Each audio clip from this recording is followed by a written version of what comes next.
Hello, and welcome to Some Like It Classic, a podcast about the movie magic and timeless shows of classic film and television. I'm your host, Tammy Govea, and together we'll revel in old Hollywood nostalgia and delve into the searing reflections of the men and women who shape the cultural landscape through the lens of entertainment.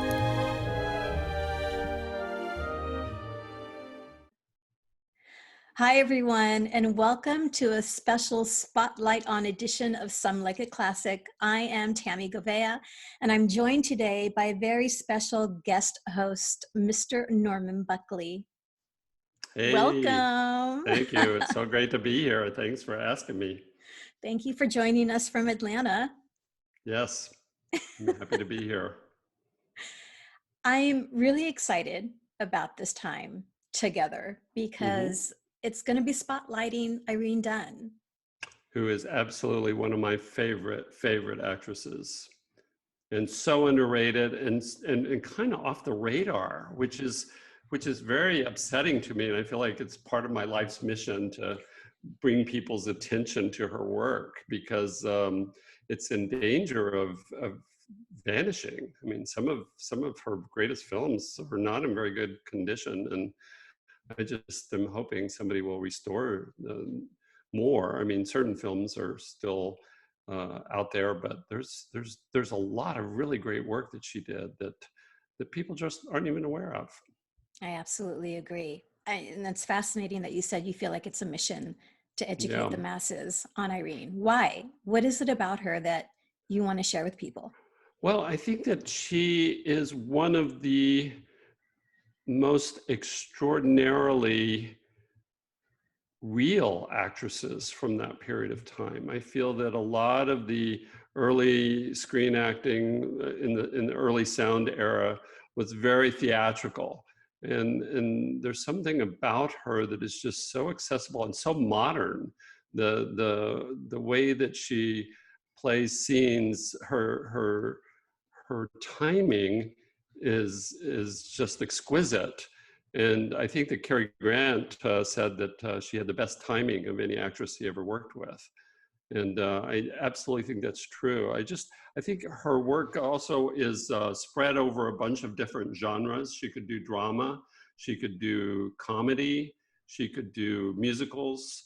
And there's not really any actress who kind of had that breadth of ability in that period of time. I mean, there were actresses who could do one of the two, or one, but not all three genres with equal facility. So I just think she's extraordinary to watch, and I never get tired of seeing a lot of her movies over and over again. And I can't say exactly why, but she speaks to something very deep in my soul. It's crazy, but that's the way I feel. She came to me, to your point of being underrated, and I didn't realize I was an Irene Dunne fan until I realized I was an Irene Dunne fan. Because I'd seen her films, not really realizing that she was in it. Like, for instance, A Guy Named Joe. Right. Loved the film with Spencer Tracy and Van Johnson and Irene Dunne. And as I was researching her, I realized, like, oh, I've seen that film and I loved it. And Love Affair. Right. With her and Charles Boyer. Like, oh, yeah, I've seen that too. And Irene's in that as well. And The Awful Truth, her first pairing with Cary Grant. Oh, I'd seen that too. And Irene is in that as well. You know what? I guess I'm a fan. Yeah. There's just some actors or actresses that when you see their work, they conk you over the head.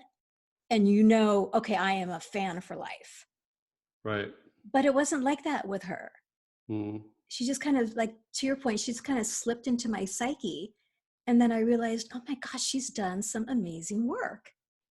Yeah, I think there's something very unshowy about her performances. She's not chewing up the scenery. She's not trying to draw attention to herself. It's one of the reasons she works so well with so many of her male co-stars, is that she kind of really allowed them to flourish in scenes with her.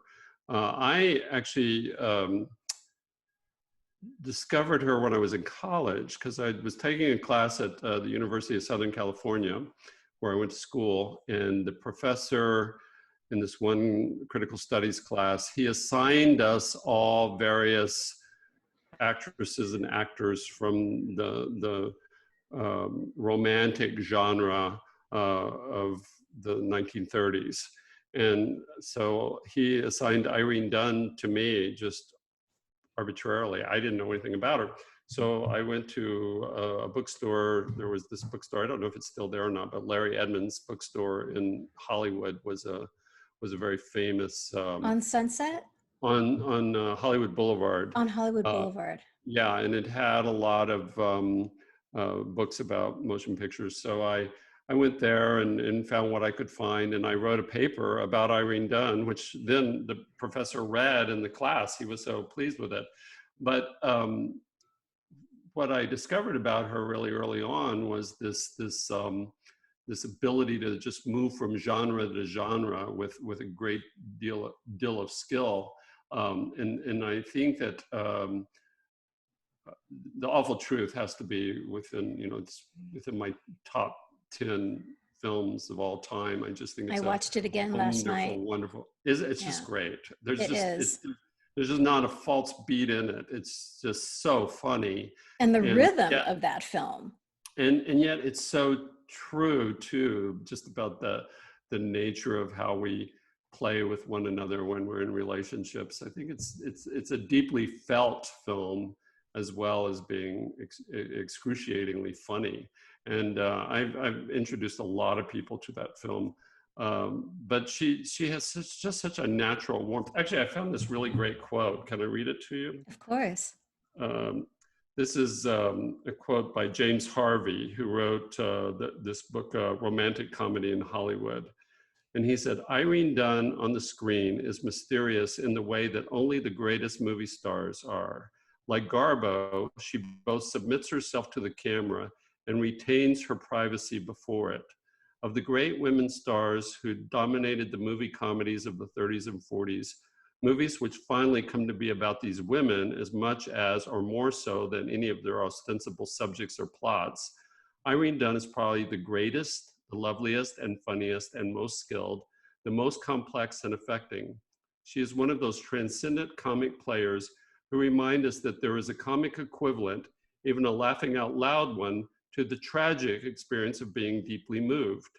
At her best, as in Theodora Goes Wild or The Awful Truth, she is deeply funny. More than anyone else, she is the paradigm of the screwball heroine. A powerfully sensible woman with a passionate, even dangerous susceptibility for being amused, for going wild. No one conveys a certain mystery at the heart of this heroine as strongly as she does. No one else gets the odd, sober lunacy, the combination of common sense and uncommon passion so exactly, so exhilaratingly right. Dunne is to playfulness on the screen what Garbo is to weariness, the keeper of mysteries. I just love that quote. I love that comparison to Garbo. Yeah. And she does. She has this quality of being both completely the character and yet outside the character as this observer. And she had deep understanding of human beings. And I don't know if that was because she was a deeply religious woman. She was in a very happy marriage. And I do think that spiritual quality really exists in her work. There wasn't this sense of her needing to do this for the approbation of the audience. There was almost this sense in which she gave herself to the work. In a way, she became the character so that we, the audience, can really feel something, but I don't feel her needing anything from us in return. And quite frankly, I read a couple of articles where it said she said, I drifted into being an actress and I drifted right back out again. Because to your point, like, she never needed the career emotionally. No, And she when didn't. she left it fairly early, Yeah, and yeah, devoted her time to humanitarian work, because she didn't want to be, as she said, like Betty Davis and Joan Crawford, who just, their career was everything to them. right. And it really wasn't No, everything for her. at a certain point, she just stopped. She just stopped, like almost, it's almost inexplicable that she stopped. And yet she just was like, I just decided to go ahead and stop while I was ahead. And Yeah. I just find that so fascinating because I think it really informs her work, this sense of, I'm doing this for you. I don't need you to worship me. It really comes through on the screen. There's this real sense of the closest the closest analog I can think of is in modern times is probably someone like maybe Meryl Streep, Mm. who has that ability to do comedy, who has that ability to do drama, who also is musical as well. But I really can't think of another actress who combines all of those qualities in as interesting a way for me. I don't know. I've thought about And it. I've thought who is the Irene Dunne of today, and I really couldn't think of anybody.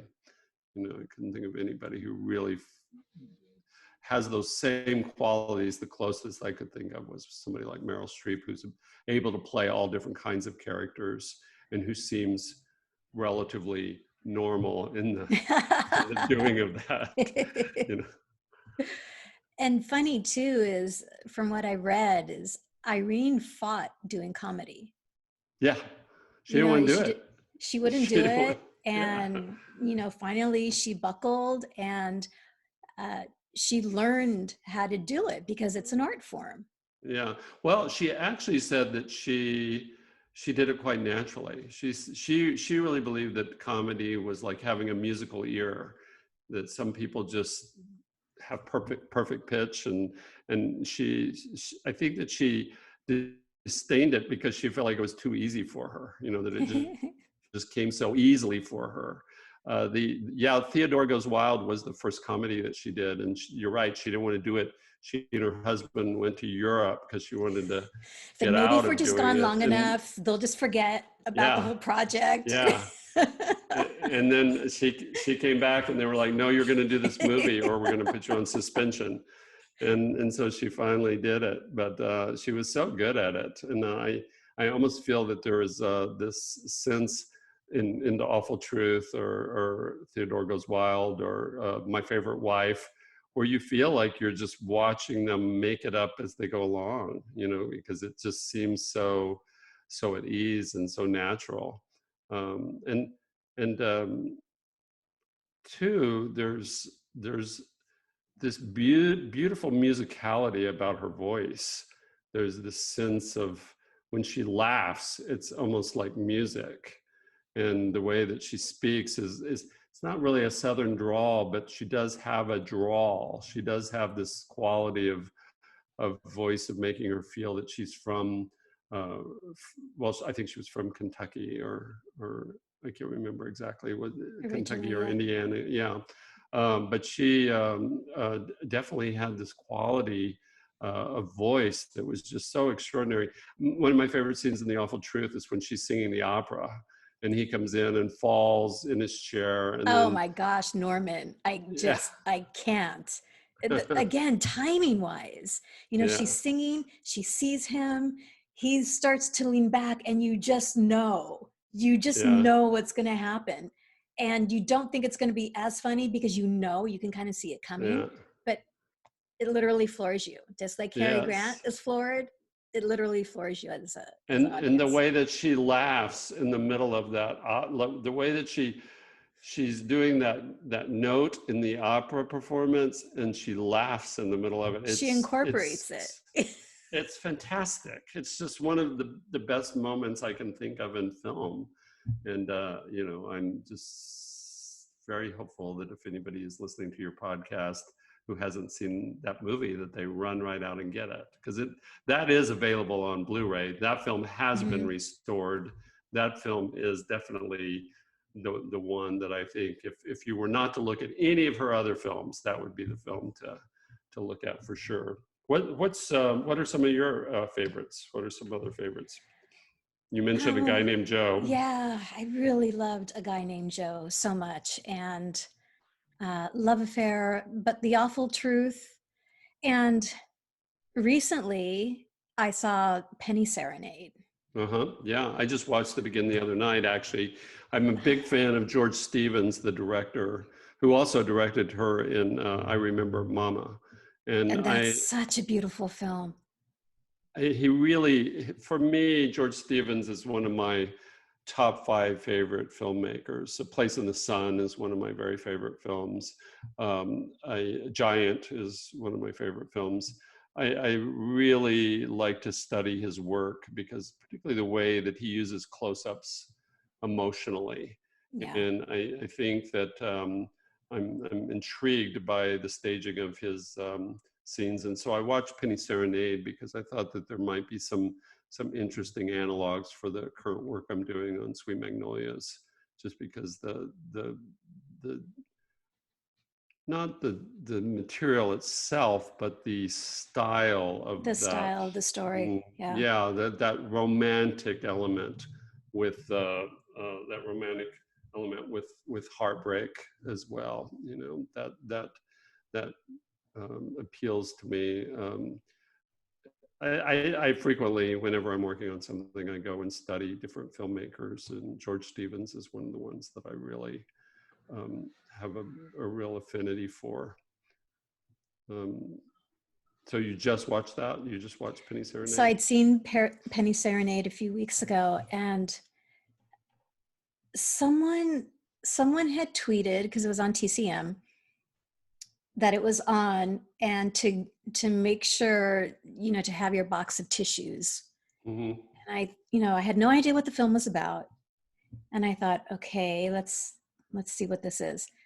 And I just remember, from an audience's point of view, how, and I don't want to be spoiler alert for people who haven't seen the film, I don't want to say too much, but I think I just thought, how much am I expected to take from a loss point of view? This couple goes through. How much is okay for me to take? Well, one of the themes of the movie is disappointment and resilience in the face of disappointment. And I think it's one of the reasons why that film has really stood the test of time, is that, well, a couple of things about it I think are very interesting. It's heavy. It's a heavy piece of work, but it's also, there's something so light and wonderful about seeing those two together. And that comes from Irene. Yeah. Because Cary Grant's character is in this, this black hole that he can't get out of, but she remains that light. You're right. Yeah. And I just think that also relative to her performance in that film, there's a good part of that film that's just her listening to music. And yet she really takes you on this internal journey every time you see her face.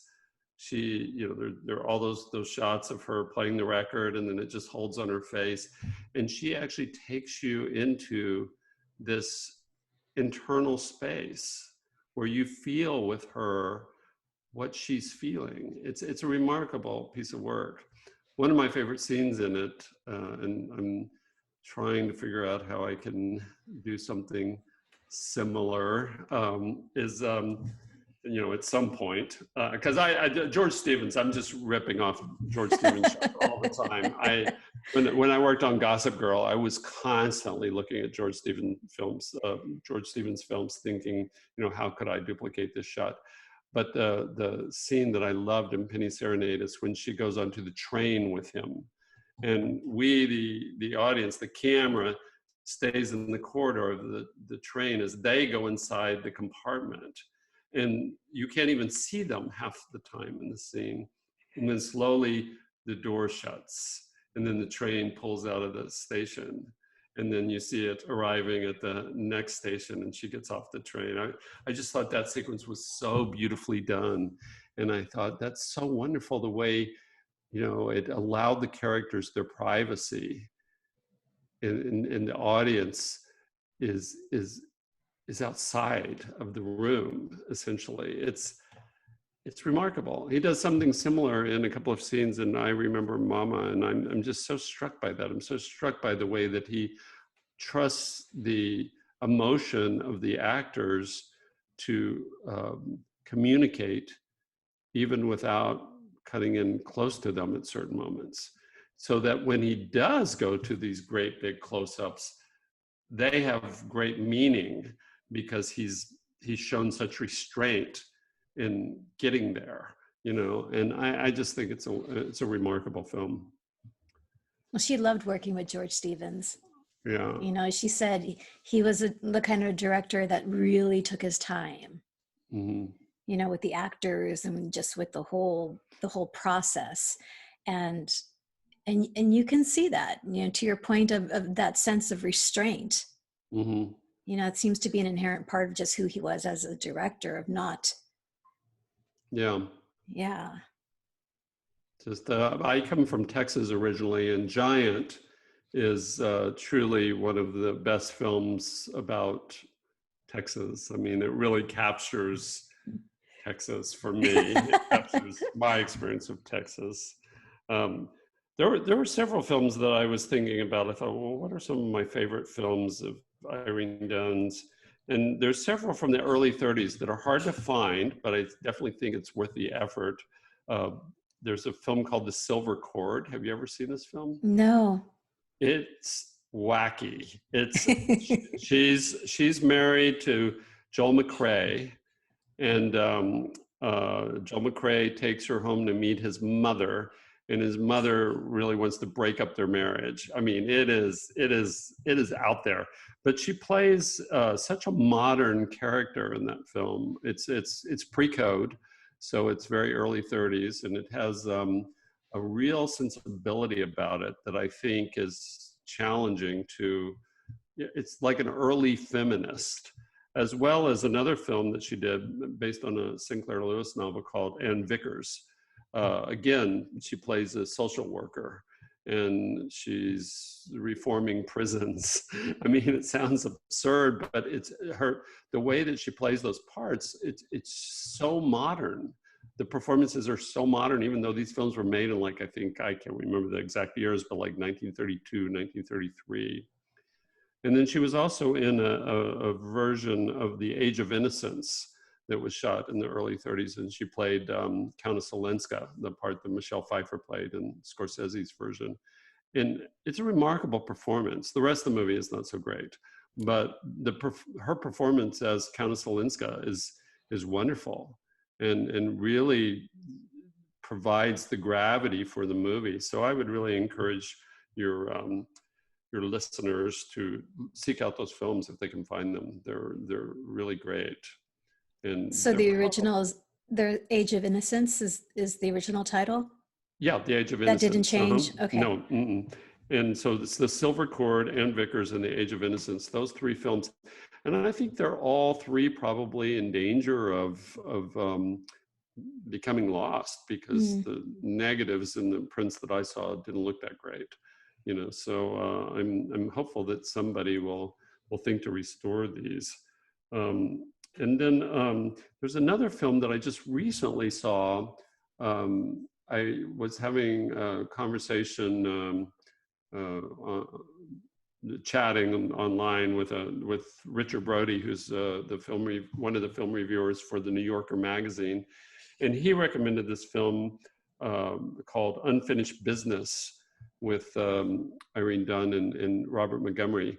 It was directed by Gregory LeCava, who did My Man Godfrey, and it's a remarkable film. I think it's an underrated masterpiece. I mean, I thought that there was just some wonderful things about it that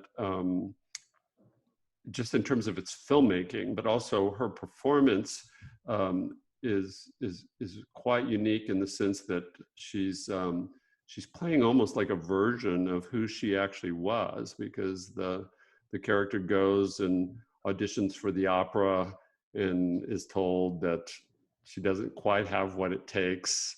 And for So fans who don't know, that's what Irene wanted to do when she grew up. She wanted to be an opera singer in real life. yeah, and she auditioned for the Met and was told that she wasn't quite good enough. So I really recommend seeking out that film, because it's a remarkable film, uh, kind of a bookend to My Man Godfrey. It has Which is such a good movie. yes, it Oh is. my And gosh. then I think that he was a remarkable director. And again, I'm always fascinated by some of these films, as much for the performances and the stories, but also for the way they were shot, because it's quite incredible that, film has only been around for, a little over 100 years, 100 and some odd years. But they very quickly started to understand these camera techniques that make you feel something. And I actually think something's really gotten lost over the last couple of generations, because we've gotten so into editing. Now everything is just edited so fast that you don't have the ability to see things play out. I think it's one of the successes, quite frankly, of the show I've been working on, Sweet Magnolias, is that we do allow scenes to play out in master shots. You do see two people in the frame at the same time. We don't get into this tight close-up as quickly as some shows do. Therefore, you're feeling more, because when you think back on these classic films that you really love, they didn't go into close-ups except at crucial moments. They really let things play out in medium shots. They really use the frame to help tell the story. And so I really like this film, Unfinished Business, that Richard Brody directed me to, because I do think it has a lot of that in it. I'll see if I can find a link to it online for you, and I'll send it That to would be you. great. I Because really like to yeah, see that. yeah, it's an extraordinary film. But those are some of my favorites that I really want to. But of course, the usuals: Theodore Goes Wild, The Awful Truth, Love Affair, which we've already talked about. A Guy Named Joe, the great film. Oh, the other thing that's really interesting about her is that she was in her 40s when she was making a lot of these films. I mean, she was born in 1898. Yeah, she wasn't a And spring chicken.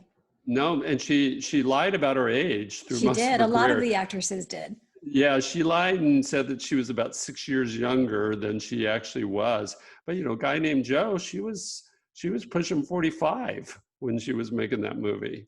And I think that that's pretty remarkable too, that she's able to play against Van Johnson, who's 20 years younger than she Younger. is, and yet you totally buy it. That she was definitely.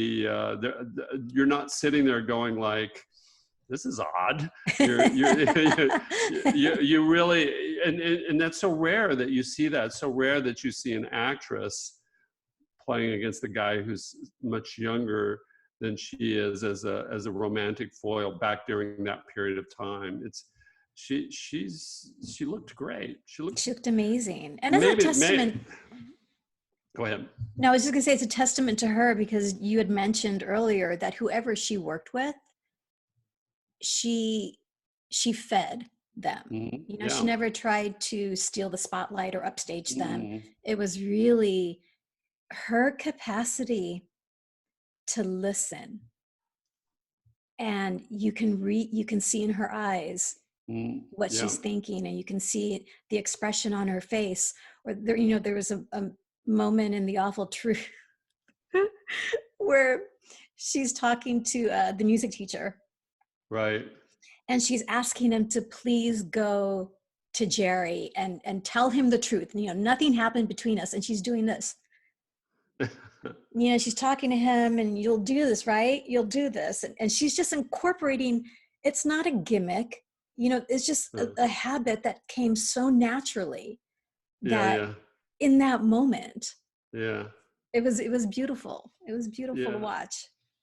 There's another quote that I found. Let's see if I can find it really quick here. This is actually also from the book by James Harvey. This is an interview he has at the. Do you have this book? Do you have this book, Romantic Comedy in Hollywood? No. Yeah, this is an extraordinary read. It's a wonderful, wonderful book. I recommend it to you, and I recommend it to all of your listeners. But at the end of it, there's a long interview that he does with Irene Dunne. And she says to him, she said, "I think I am a serious person to begin with, and I took my work seriously. I don't think I take myself so seriously, but, and I am a religious person also, and everything I did had a purpose, you know? It wasn't just a superficial acting job for the moment. It was tremendously important to me." And he says to her, he says, "Can you expand on that?" And she said, "Elaborate on that? I don't know. How do we elaborate on that?" Then she laughed and paused. And she says, "Well, let's see. I would dedicate certain scenes, for instance. Well, it's difficult to get into. It's, well, because I don't think I've ever told anyone, but no, I guess I can't." But clearly, you know, one of the things that she was doing, and I was very moved by reading that article, that interview, because I feel that way sometimes in my own work. It's like at the end of the day, you know, I work on something and then it goes on the air and, you know, it has a life of its own and I don't have anything to do with it anymore at that point.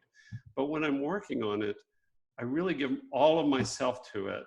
And I give myself to it in a way that is very, it is in that moment, the most important thing in the world.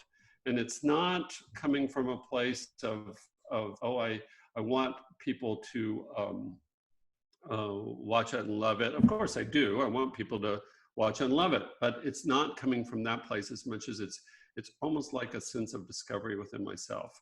And I think that that's probably why I respond to her as an actress so much, is I sense that same kind of almost spiritual commitment in the process of the work. There's almost like a spiritual commitment. She gives herself to it so totally that it becomes a spiritual practice. And, you know, some of your listeners may be rolling their eyes as they hear me say that, but, you know, there is something about the work in film that is spiritual. You're basically making yourself at one with this thing that you're doing. I used to feel it very much when I was an editor before I started directing. I was in the editing room and I would totally forget myself. Myself as a separate person, as an ego personality, wouldn't even be there. I would be so at one with the thing that I was working on. And when it's really working on the set, when I'm really in tune with the actors and when I'm really in tune with the material that I'm working on, it's the same experience. I forget about myself. I'm not there anymore. And I think probably as much as any other actor that I know, she manifests that for me. You know, when I watch her, I feel like she so completely tunes in to whatever it is she's playing. And clearly it was very, very important to her. I mean, she described it as such, but she leaves herself behind and out of the way, you know, such as other actresses that I love. Like I love Bette Davis and I love Joan Crawford and I love Barbara Stanwyck. But, you know, I don't always feel like they left themselves out of the way. You know, I feel like that they're front and center, you know, and they're always aware of being looked at and how they're being lit and perceived. And there was a force to their personality. Not yeah. Their work wasn't forced, but their personality was very strong. And I think, as you had mentioned, Irene was just the polar opposite of that. She vanishes inside the character. Just completely vanishes inside the character. And probably, again, it's one of the reasons maybe why she hasn't stayed on the radar like a Katharine Hepburn has, or as a Greta Garbo has, but you know, there's certain movies that, you know, she was originally supposed to do Holiday with Cary Grant, and then George Cukor came in to direct it, and he really wanted Katharine Hepburn, and so Irene Dunne was removed from the project, and they say she cried all weekend because she really, really wanted to do that movie. And you know, there's a part of me that would love to see that movie. I would love to have seen Holiday with Irene Dunne and Cary Grant. Number one, because they were so great together, but number two, because that would have been a different take on that character, and it's such an interesting play, uh, play Holiday, that was made as a film. I would love to have seen that version, but you know, it wasn't to be. And the version with Katharine Hepburn is a classic in its own right, and I love it just as much. And I love all of those other actresses that I mentioned too. But I do think that there's something about her work in particular that really inspires my own work, and that's probably why I'm so drawn to it. It inspires me. I really look for those qualities in performance when I'm directing it. Of course, I work on shows where I'm directing actresses most of the time. That's kind of my niche in the television business. Is I direct shows with lots of actresses, you know, and it's always the thing I'm looking for in their performances, is that quality of being at one with the character, you know. There's a really being at one. stillness. Yeah. Mm-hmm. There's a stillness that's just not just physically, but you can see it in their eyes, and it comes out in their voice and how they respond. And yeah. Yeah, I just quite take it with her. So I hope that I'm inspiring people to go dig Oh, around. absolutely. So I have a theory, and I don't know if there's any credence to it, but here's a thought, and I would love to know what you think. Before we started, we were talking about remakes and how annoying we find them and how frustrating it is. Like, why bother remaking a classic, etc. So as I was researching Irene, I want to say that I think of all the classic Hollywood actresses, she's the one who's had her films remade more than any other actress. Yeah, so I didn't know about Age of Innocence. So I'm going to add that to my list of 6 that I already have. So a total of 7 films of hers have been remade. Right. And I'm wondering, okay, is that because it's Irene Dunne, or because that's unusual? Well, I think that they were properties that were good, you know, and so a lot of her films were made in the 30s, and the initial kind of protocol was, you know, film would play and then it would go on the shelf and nobody'd ever see it again. This was before television. This was before DVDs and videotapes and DVDs. So I think that there was initially this idea of, oh, this is a good piece of material. We need to remake it, you know, with new actors. But it is a shame, because I do think that so many of them were remade, and then when the new remake came out, then they would pull the old version back so that it wouldn't even play on television initially. So I do think that hampered her career. At least it didn't hamper her career. It hampered her legacy. It hampered her legacy, because she had a great career. I mean, she was nominated for an Oscar 5 times, and you know, she seemed to have had a very happy life by all indications, but she has not remained in the public consciousness. But yes, I think that's exactly why. And those films have rarely been remade as well. You know, most all of her original version. Well, you know, there's debate about that, and even Love Affair, which was remade as An Affair to Remember, was directed by the same director. Leo McCarey directed both, and both versions have fans, but that original version, it stands up. I watched that one recently, and that film stands up. It's so beautiful. Stands up better, I think, in some ways than the later version. But I think that there's very definitely that sense that her legacy was diminished by the fact that so many of her films were remade in the 1950s, particularly. Have you seen Cimarron? Like, I saw Cimarron, but it was the Glenn Ford version? I've seen Cimarron, but not in a very long time. And it's one of those films that it was made in the very early 30s. I think it was right at the beginning of her career. And so it doesn't stand up as well as some of the other films, I think. I mean, her performance is still great, but the film itself, she even remarked that. I think there was a retrospective they did at LACMA, and they told her they were going to show that film first, and she was like, "Oh no, please, not that film." She said, "Let's not start there." She said, "You can show that somewhere deeper in the pack," but she said, "Let's not start with that one because she called it hammy." I don't think that she was hammy, but I think that there was a lot that's old-fashioned in it. I recently found this YouTube video of a song she did from a movie called Stingery with Richard Dix, and he's playing the piano and she's singing a song. You should pull it up on YouTube and watch her singing because she looks so enraptured as she's singing, and he just is looking at her with like this worshipful gaze. But that is a really good example of how she can be in a scene with somebody who's kind of hamming it up, and yet she maintains this perfect sense of verisimilitude. She's so true. There's something so true about it, and I really love watching her sing because she had a beautiful voice. And again, it's hard because a lot of these films are not in great condition. No, and so they're therefore not.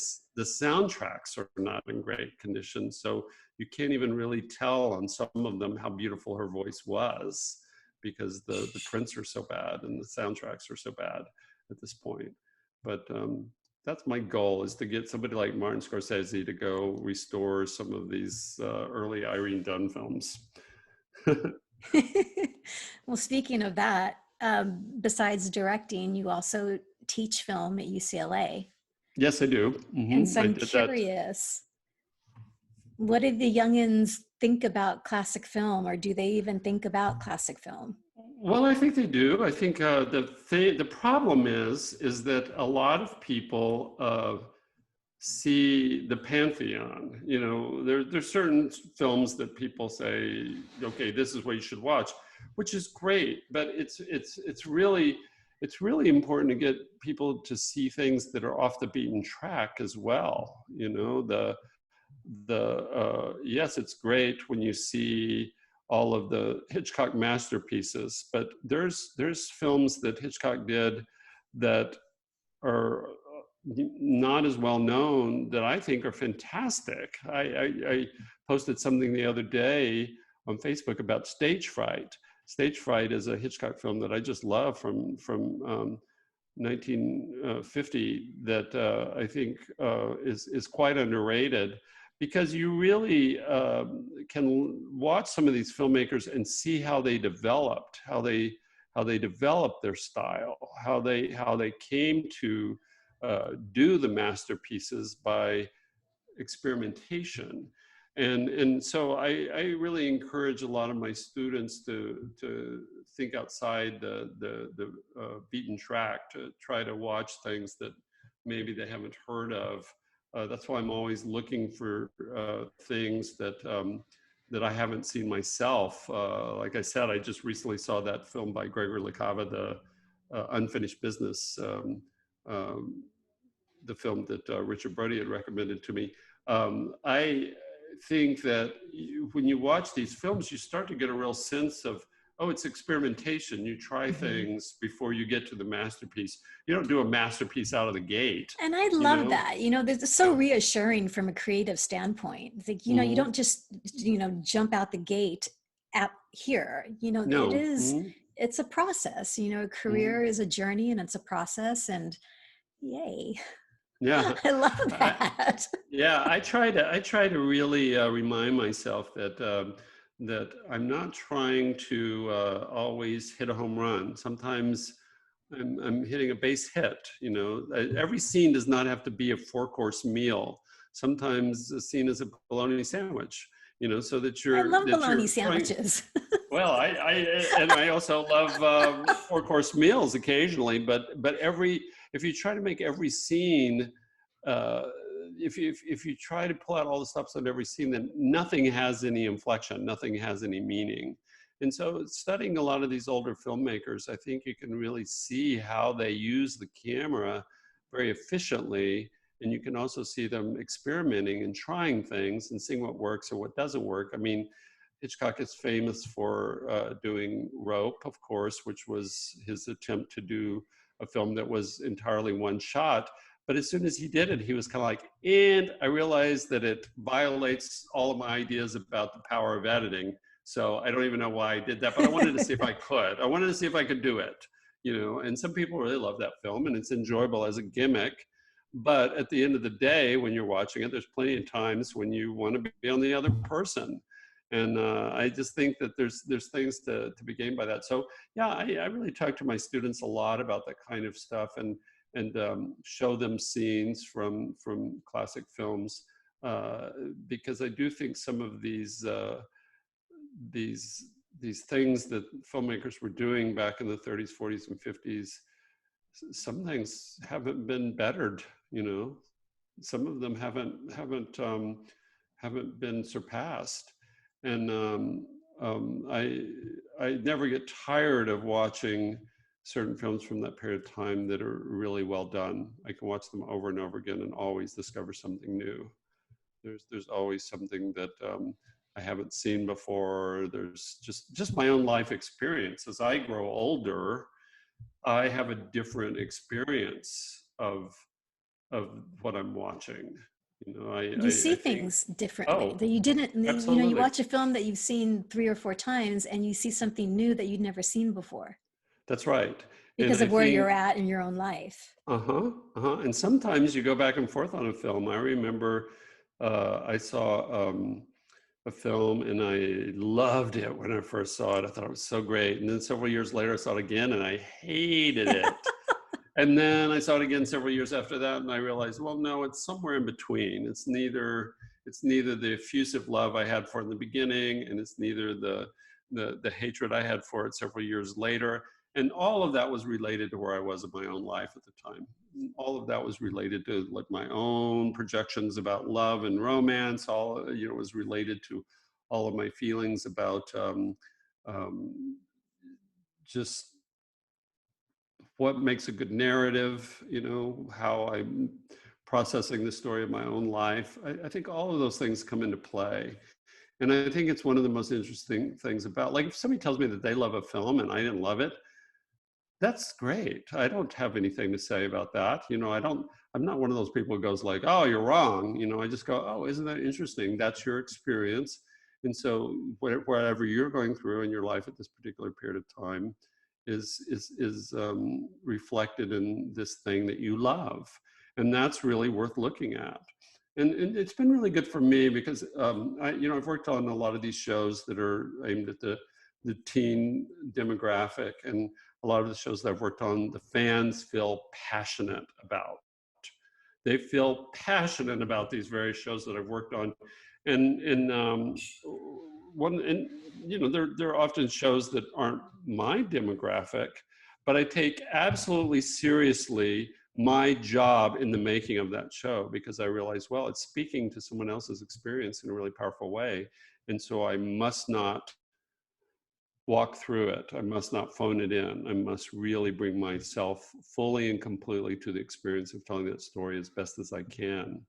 And I think that you see that a lot in these journeyman directors from the 30s and the 40s, because a lot of these guys were, studio contracted, and they did what was assigned to them. Like, it's kind of like, okay, now you're going to do this film, and they would go and do it.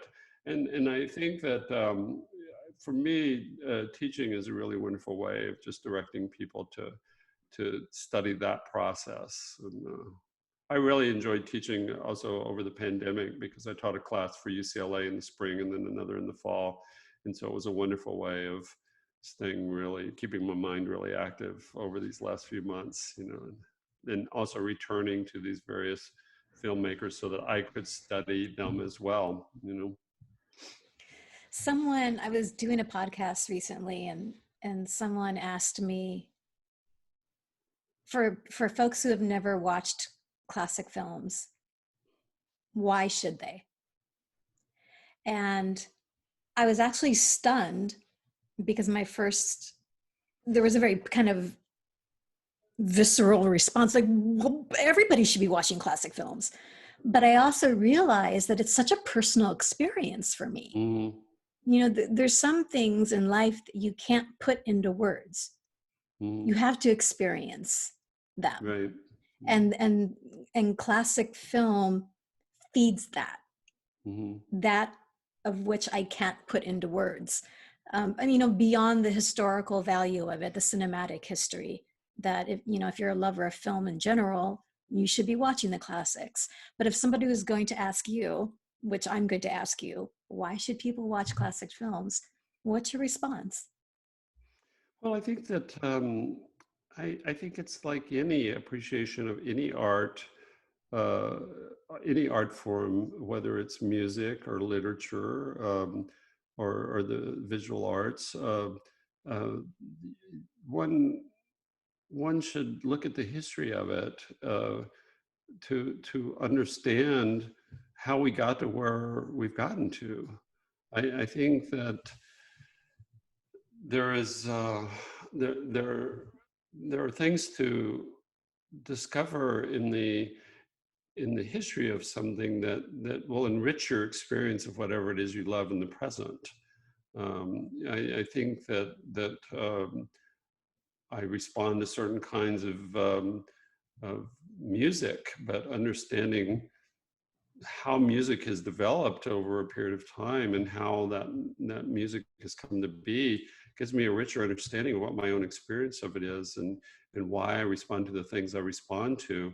And we have the ability to do that. So why wouldn't one want to explore the history of the thing you love? You know, like, I just think it makes sense.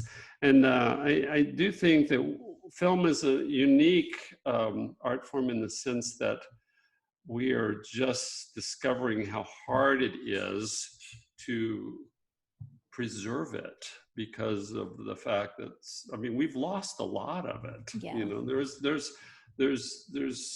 hundreds and hundreds and hundreds, probably thousands of films that we've lost because it's such an unstable medium, and it's still unstable, you know, because even though we're moving towards this and that, that's digital and this and that, it's like, it's very hard to preserve this stuff, you know, and to figure out how to save it. And so I feel like the history of it goes hand in hand with the preservation of it as well. I'm so grateful that there are these people who are really seeking to preserve some of these great films.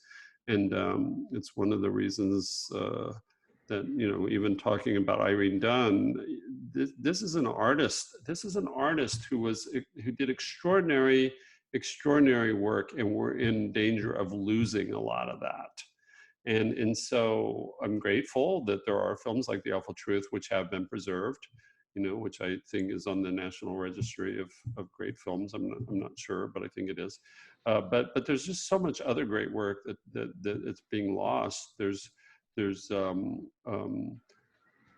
so many films before the 1950s, you know, are really in danger of not being preserved, and that's a sad thing. So I think that there's both a practical reason for wanting to investigate the history of it, to see, you know, what is really worth preserving, and then also just a personal desire to understand why you like the things you like. You know, we make people read great literature in order to develop their own aesthetic.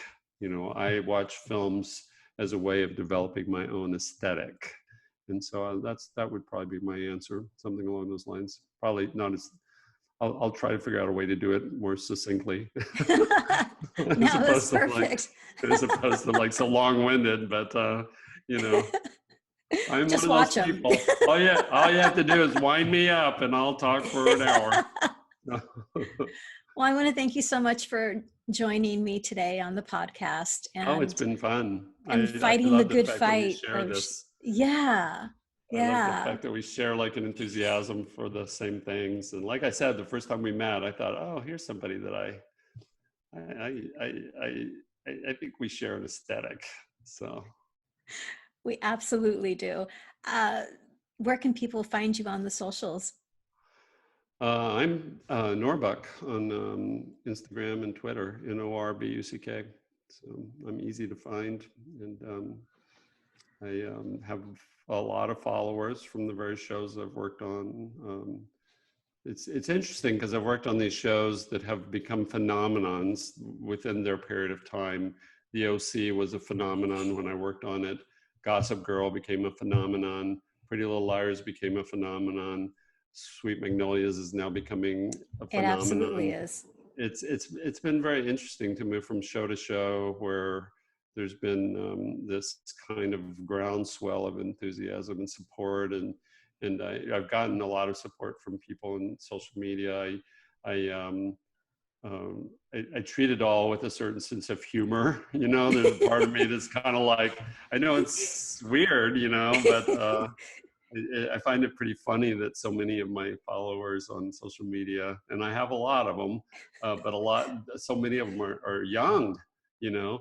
But now I've some of the followers that were, you know, in their early teens 10 years ago are now writing me. They're adults, and I had one the other day write me and say, you know, I'm sorry I gave you such a hard time, you know, back in the day, because I really understand what you were trying to say now. Because I'll try to engage with people about my various shows, and you know, fans don't want to hear what they don't want to hear at certain points, and I had to learn on social media Well, that like you you don't said, they're always. passionate. Yeah, I had one guy. I was hacked one time by some Oh. fans. I was hacked, and the head of security at Warner Brothers said to me, he said, Norman, when are you going to learn not to argue with teenage girls? You know, and I was like, oh, I guess I really need to be careful, because I was telling, you know, some of these young followers, you know, that you might want to think twice about the storyline you're really supporting for this or that. And they did not want to hear it, you know. I don't know. I learned to just kind of keep my mouth shut. But I do enjoy interacting with people on social media. I do enjoy the fact that people tend to follow me from show to show sometimes, and that's really gratifying.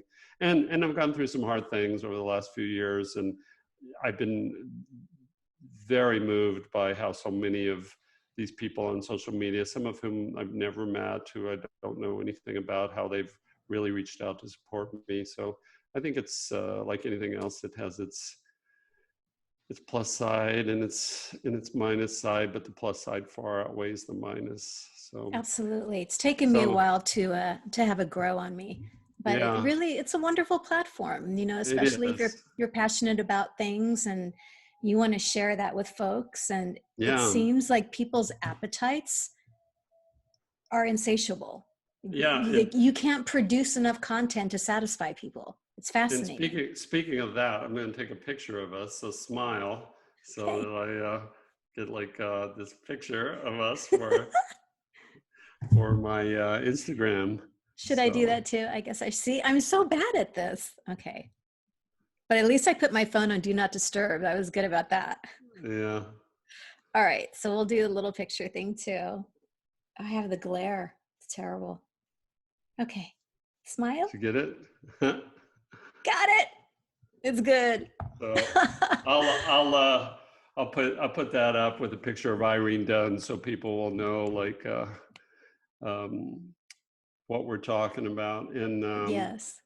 um, yeah, so this has been a pleasure.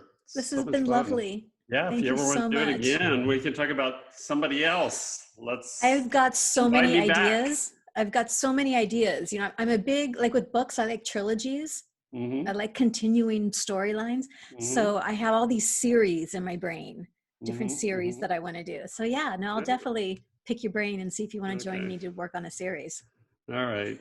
when So you're thanks so done much. filming your series. Yeah. Well, Thanks so much for asking me to be on. This is really fun. Of So. course. And thank you everyone who's listening to this and or viewing the podcast. Your support means the world, not only to me, but to Norman and to other film classic lovers. We love the genre and we care about it deeply. So thank you for joining us. You can follow Some Like It Classic on Facebook, Insta, and Twitter at Like It Classic. And you can follow me on Twitter at Tammy Govea and Insta at tammy.govea. Thank you again for joining us, and we'll see you soon.